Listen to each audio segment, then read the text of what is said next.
तो बेटा हम लोग बात कर रहे थे फेज इक्विलिब्रियम की, और आज हम लोग फेज इक्विलिब्रियम में बात करने वाले हैं कार्बन डाइऑक्साइड सिस्टम की। कार्बन डाइऑक्साइड सिस्टम भी आपका वन कंपोनेंट सिस्टम है, और वन कंपोनेंट सिस्टम का ये मेरा तीसरा सिस्टम है। इससे पहले मैं आपको वाटर सिस्टम पढ़ा चुका पार्ट 7 में, सल्फर सिस्टम पढ़ा चुका पार्ट 8 में, और आज पार्ट 9 में हम लोग बात करने वाले हैं कार्बन डाइऑक्साइड सिस्टम की।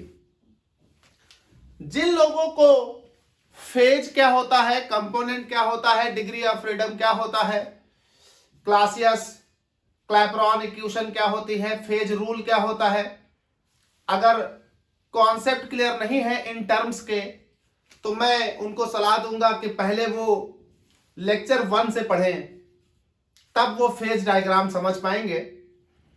तो हम लोग बात करेंगे आज phase diagram of carbon dioxide system. बहुत ही सिंपल सा है, just like to water phase diagram. एक डिफरेंस है बस, वाटर में ये कर्व निगेटिव होता था और यहां ये कर्व पॉजिटिव है। जब वाटर सिस्टम पढ़ाया था तो ये बात आपको समझाई भी थी कि वाटर में जो कर्व नेगेटिव है, ऐसा नेगेटिव कर्व आगे किसी भी सिस्टम में नहीं आएगा। चलिए, तो हम लोग बात करते हैं कार्बन डाइऑक्साइड सिस्टम की। बेटा इस सिस्टम में अगर आप देखें तो 3 फेज हैं। सॉलिड, यहां कहीं पर भी अगर आप कोई भी पॉइंट सपोज कर लोगे सॉलिड, यहां पर लिक्विड, और यहां पर ये पूरा सब गैस। यानी कार्बन डाइऑक्साइड सिस्टम में 3 फेज मौजूद हैं। आप कह लीजिए एरिया, 3 एरिया मौजूद हैं। कौन कौन से? पहला है BOC, तो पहला है BOC जो क्या है? सॉलिड। दूसरा है BOA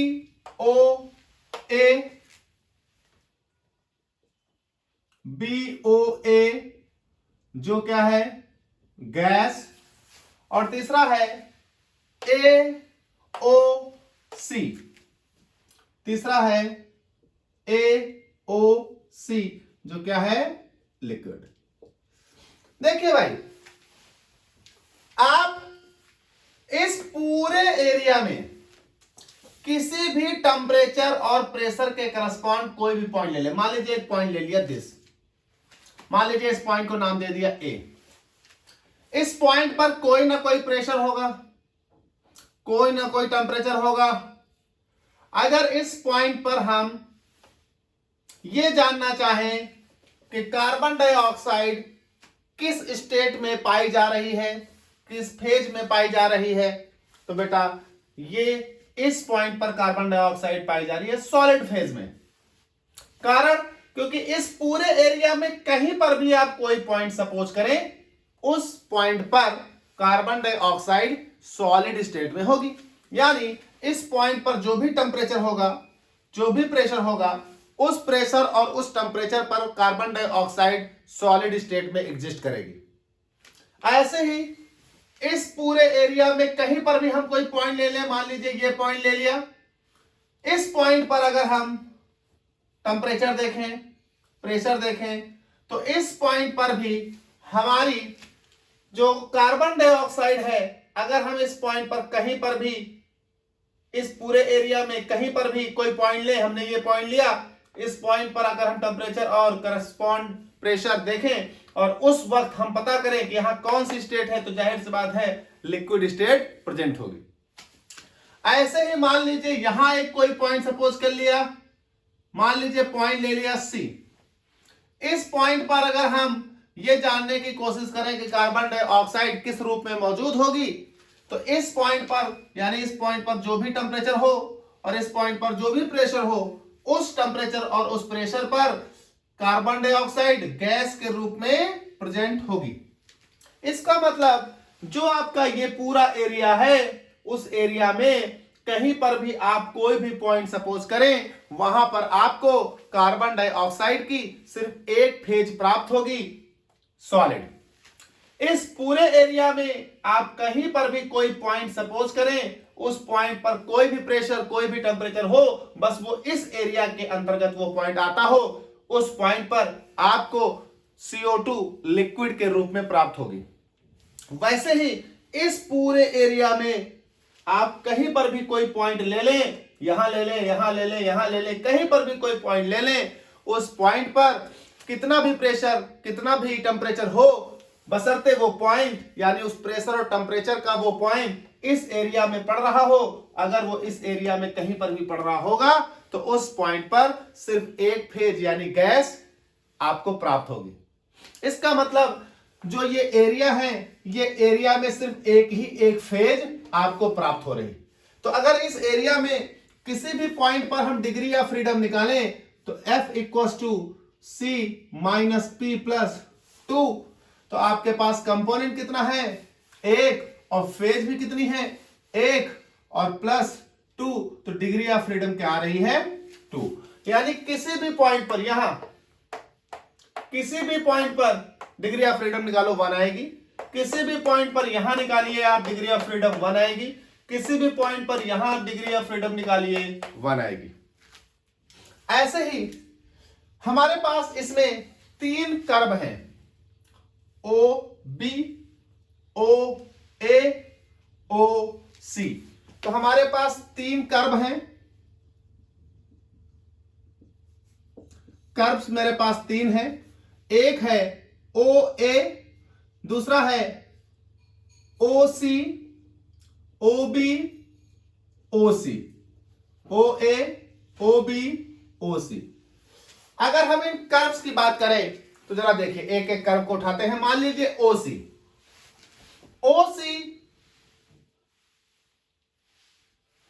OB, OA, तो कोई भी एक कर्व ले लें। मान लीजिए हम OA ले लेते हैं पहले, OA। तो OA कर्व पर कहीं पर भी हम कोई एक पॉइंट सपोज कर लें, मान लीजिए यहां पर एक पॉइंट लेता हूं। इस पॉइंट पर कोई टेम्परेचर होगा, कोई प्रेशर होगा। इस पॉइंट पर हमारी कार्बन डाइऑक्साइड स्टार्ट हो जाएगी लिक्विड बनना। ये हमारी कार्बन डाइऑक्साइड ये हो जाएगा CO2 गैस, और इस पॉइंट पर जब हम डायरेक्ट टेम्परेचर और प्रेशर होगा तो ये स्टार्ट हो जाएगी CO2 लिक्विड बनना। यानी इस कर्व AO पर कहीं पर भी कोई पॉइंट ले लीजिए, उस पॉइंट पर हमारी CO2 लिक्विड और CO2 गैस एक दूसरे के साथ इक्विलिब्रियम पर रहेंगी। क्यों?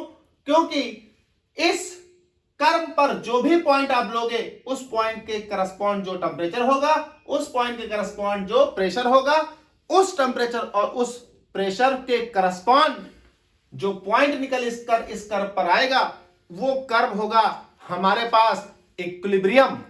किसके किसके बीच का? कार्बन डाइऑक्साइड लिक्विड के और कार्बन डाइऑक्साइड गैस के। वैसे ही इस कर्व पर आप कोई भी पॉइंट ले लीजिए, कहीं पर मैंने एक पॉइंट यहां ले लिया।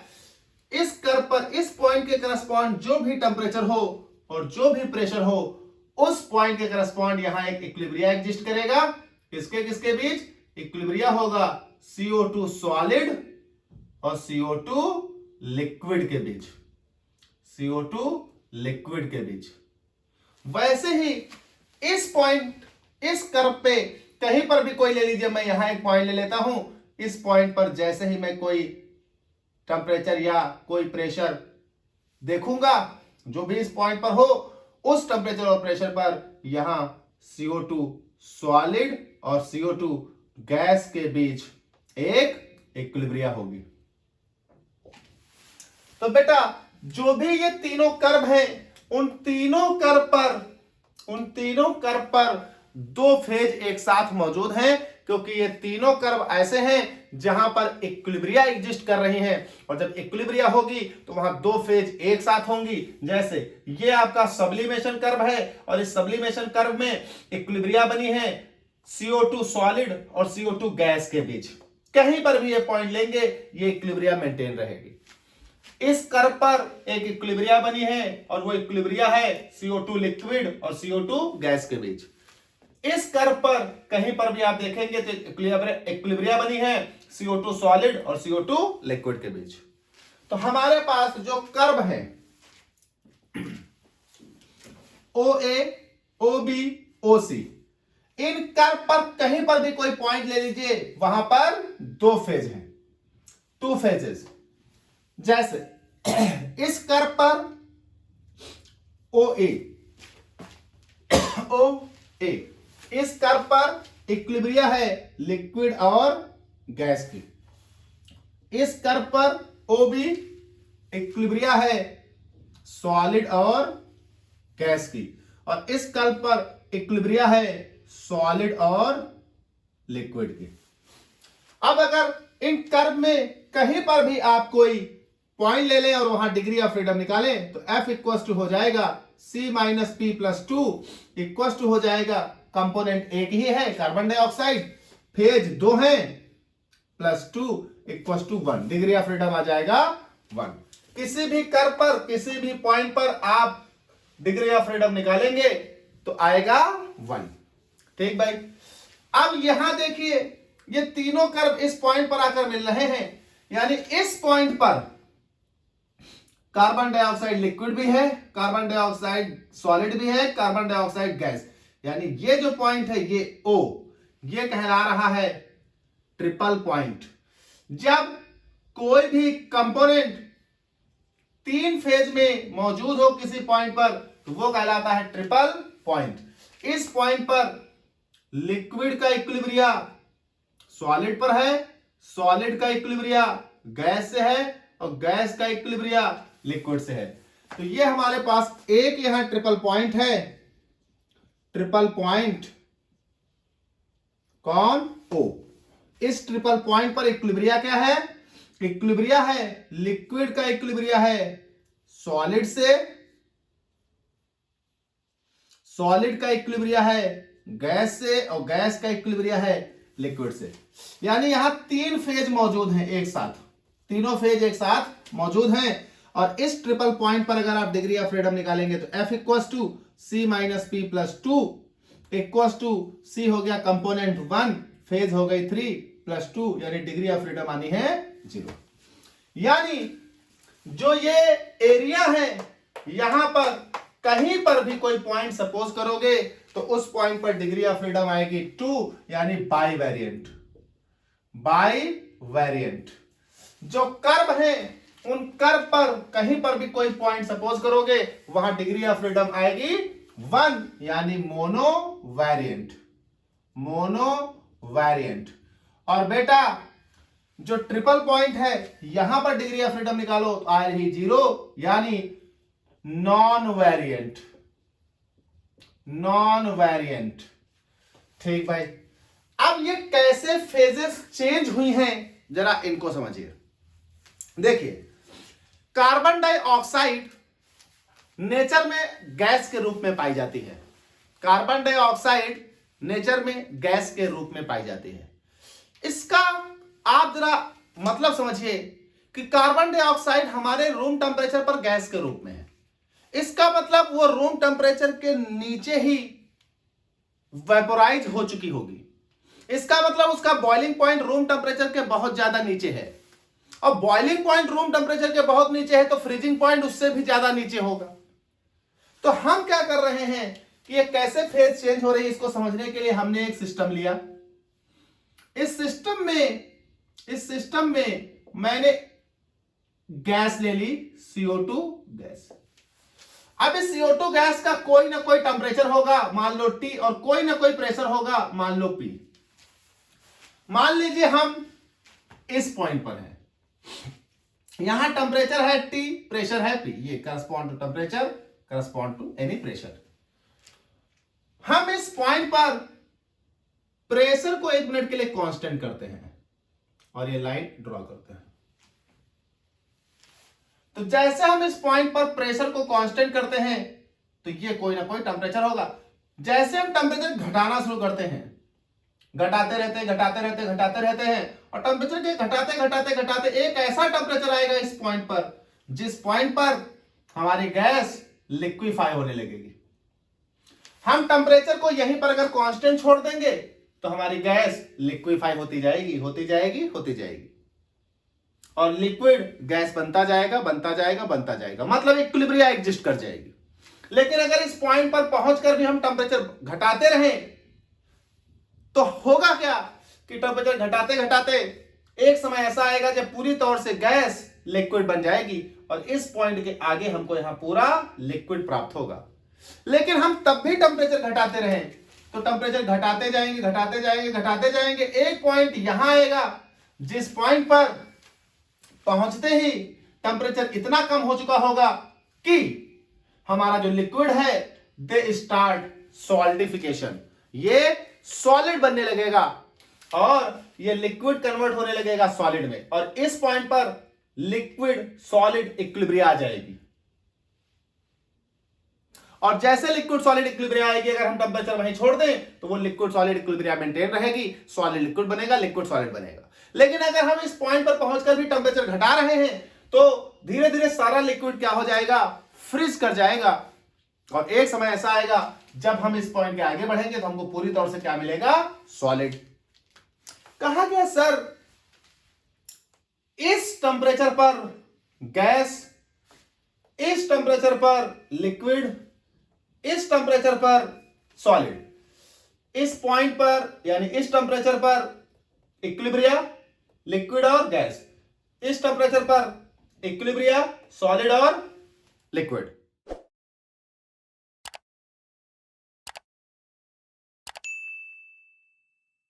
तो आप देख रहे हैं कि हमारे पास इस वाले पॉइंट पर इक्विलिब्रियम है और इस वाले पॉइंट पर इक्विलिब्रियम है। इस वाले पॉइंट पर इक्विलिब्रियम है लिक्विड और गैस का और इस वाले पॉइंट पर इक्विलिब्रियम है सॉलिड और गैस का। साथ ही साथ अगर हम देखें तो जैसे जैसे हम टेंपरेचर घटा रहे हैं क्या देख रहे हैं कि gas convert to liquid, liquid convert to solid if the pressure remains constant. लेकिन हमने क्या देखा कि अगर हम टेंपरेचर घटाते जाएं तो देखिए टेंपरेचर घटाते हम माइनस में आ गए। तो टेंपरेचर घटाते एक ऐसा पॉइंट आएगा जिस पॉइंट पर कार्बन डाइऑक्साइड गैस के रूप में भी होगी, लिक्विड के रूप में भी होगी और सॉलिड के रूप में भी होगी। उस पॉइंट पर हम बोलेंगे क्या, triple point of carbon dioxide and this triple point for the carbon dioxide is obtained at -57 degrees centigrade and the pressure is 5.2 atm। बेटा 5.2 atm बहुत है हमारे एटमॉस्फेरिक प्रेशर से, ठीक भाई। अब हम देखें इस पॉइंट के नीचे कोई भी टेंपरेचर या कोई भी प्रेशर हो, उस टेंपरेचर और प्रेशर पर सब्लिमेशन कर्व प्राप्त हो रहा है। कार्बन डाइऑक्साइड सॉलिड सीधे कार्बन डाइऑक्साइड गैस में कन्वर्ट हो रही है। प्रेशर इतना कम है रिस्पेक्टिव टू दिस और टेंपरेचर इतना कम है कि आपकी सॉलिड डायरेक्ट क्या कर रही है, वेपर बना रही है।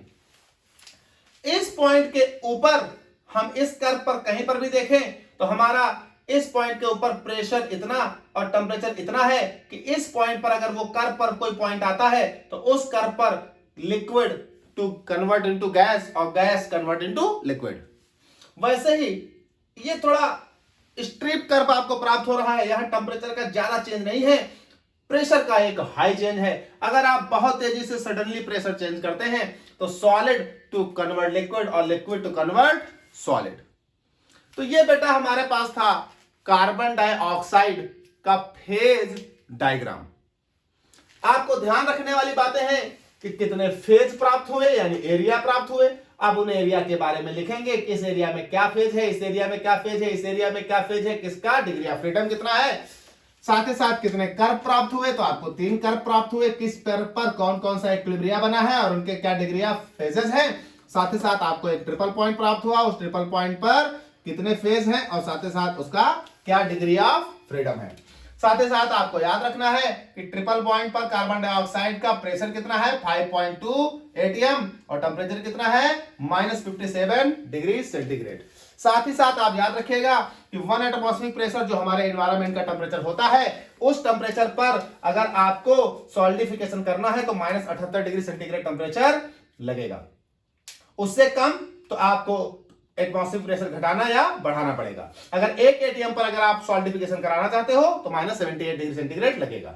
और आप देख रहे हो कि आपके केस में 1 atm से ज्यादा ही प्रेशर है सभी। इसका मतलब कार्बन डाइऑक्साइड के लिए जो आपका ट्रिपल पॉइंट है वो 1 atm से बहुत ऊपर मिलेगा, 5.2 5 गुना। और बेटा ये देखिए क्रिटिकल पॉइंट जो आपका है, ये पॉइंट क्रिटिकल है, क्रिटिकल पॉइंट तो 72.8 पर आ रहा है। तो आप देख रहे हैं कि कार्बन डाइऑक्साइड के लिए टेम्परेचर की वैल्यू बहुत लो है, क्योंकि रूम टेम्परेचर पर कार्बन डाइऑक्साइड गैस के रूप में है। दैट इज वाई हमको इसका लिक्विड और सॉलिड प्राप्त करने के लिए रूम टेम्परेचर से बहुत नीचे जाना पड़ रहा है, क्योंकि रूम टेम्परेचर पर कार्बन डाइऑक्साइड गैस के रूप में है, इसलिए इसका लिक्विड प्राप्त करने के लिए रूम टेम्परेचर से बहुत नीचे जाना पड़ा है, और इसका सॉलिड प्राप्त करने के लिए रूम टेम्परेचर से बहुत नीचे जाना पड़ रहा है, और प्रेशर बहुत हाई करना पड़ रहा है। तो गैस का टेम्परेचर घटा रहा हूं, प्रेशर बढ़ा रहा हूं, तब गैस जाकर क्या कर रही है, लिक्विफाई कर रही है।